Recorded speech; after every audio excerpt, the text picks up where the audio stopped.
Я Анна Лина. Представляю белорусских христианских демократов. Мы собираем подписи за строительство современной детской больницы. 9 лет идут разговоры о реконструкции детской больницы. Но властями так ничего не было предпринято. А состояние больницы только ухудшилось, как вы видите. Нам, нашему городу, нашим детям, нашим внукам просто необходима современная детская больница. Мы вместе с вами можем заставить чиновников прислушаться к мнению жителей нашего города и района.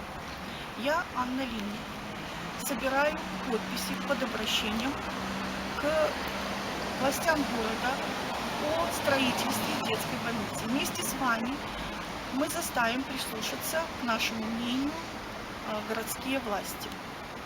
На реконструкцию детской больницы из госбюджета было выделено 200 тысяч рублей вместо 8 миллионов.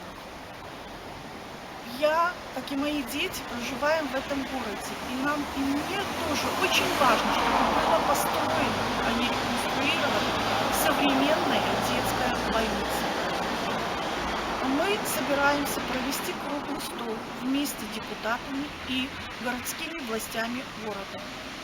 Если вы не против, мы хотим вам позвонить и пригласить присоединиться к решению данной проблемы.